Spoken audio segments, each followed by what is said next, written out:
ربي يسعد أوقاتكم أصدقائنا الغاليين، إن شاء الله تكونوا بخير. في هيك جو ماطر وبرد بدنا شي حلو لحتى يعطينا الطاقة والدفء، وما في أطيب من حلو القطايف.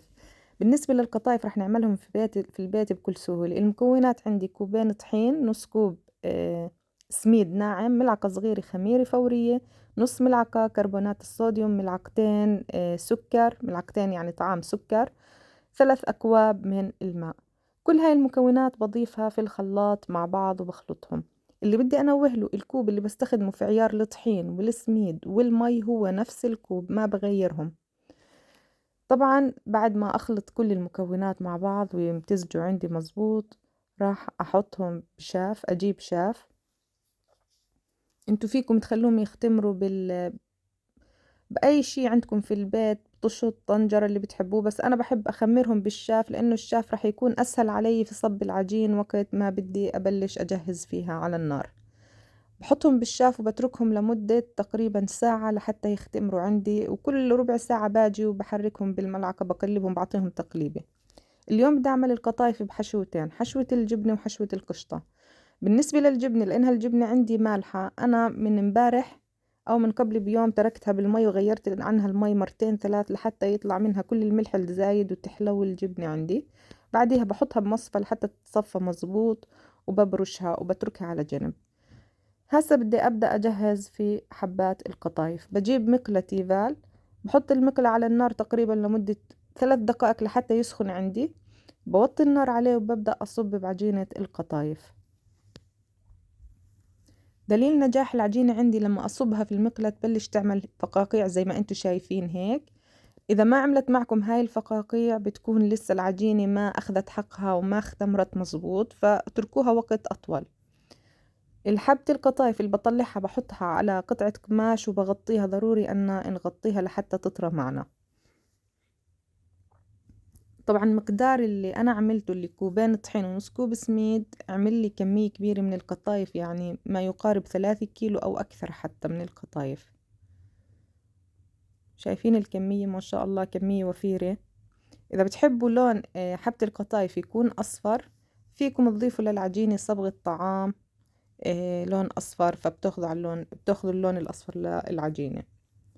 شايفين محلاها وطرية، راح تكون سهلة جدا أثناء التعباي وتجهيزها.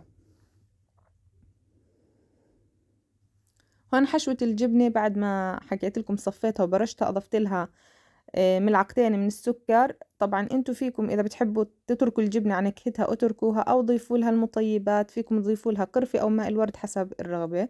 طبعا انا تركتها على نكهتها لانه احنا بنحبها تكون على نكهتها، ما تتغير طعمتها. الحشوة الثانية عبارة، باخذ كمية من هاي الجبنة وبضيف لها قشطة وزبيب وجوز هند وماء الورد، وبقلبهم مع بعض، وهيك بتكون صارت عندي الحشوة الثانية جاهزة. طبعا الحشوات يعني في عدة أنواع من الحشوات، وكله برجع حسب الرغبة. فيكم تعملوه بحشوة اللوز، وفيكم تعملوه بحشوة الجوز، وفيكم تعملوه بالتمر، كلياته برجع حسب الرغبة، يعني كل ناس بتعمل الحشوة اللي هي بتحبها. بالنسبة للقطايف، هاي أنا فرجيكم الحشوة الثانية اللي عملتها، اللي هي القشطة وزبيب وجبنة وجوز هند. بالنسبة للقطايف نحنا بنشويه شوي في الفرن، ما بنقليه قلي. في ناس بتحب تقليه في الزيت، برضو هذا حسب الرغبة بصير. أنا بحط القطايف بصينية، بدهن وجههم بشوية سمن وبدخلهم على الفرن على درجة حرارة 250. بحطهم على الرف اللي في الوسط، وبولع الفرن من فوق ومن تحت لحتى يتحمروا من الوجهين، وهيك بيكونوا عندي جاهزين، ما باخذ وقت طويل في الفرن. خلي عينكم عليهم. القطايف اللي زادت عندي ببدأ أعبيها بأكياس تفريز لحتى أفرزها.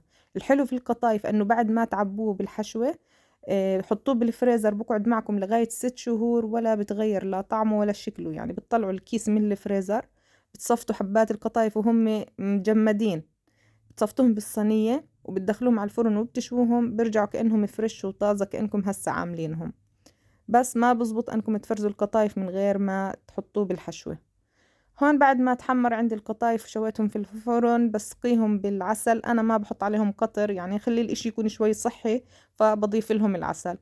بالنسبة للقطر، يعني إذا بدكم تسقوهم بالقطر، القطر سهل أنكم تعملوه: كوبين سكر، كوب مي، عصرة ليمون صغيرة، وتركوهم يغلوا على النار ربع ساعة. بكون القطر صار عندكم جاهز، وبتسقوا القطايف بالقطر وهم سخنين لسه طالعين من الفرن، وهيك بصير عنا أطيب قطايف ممكن أنكم تاكلوها بصراحة.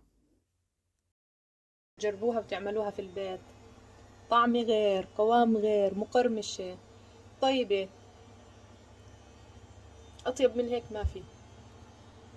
لغاية هون يا أصدقائي بكون وصلت لنهاية الفيديو معكم. بتمنى إذا هالفيديو أعجبكم لا تنسوا تدعمونا بالاشتراك وباللايك، وتنتظرون دائما بكل ما هو جديد، وإلى اللقاء.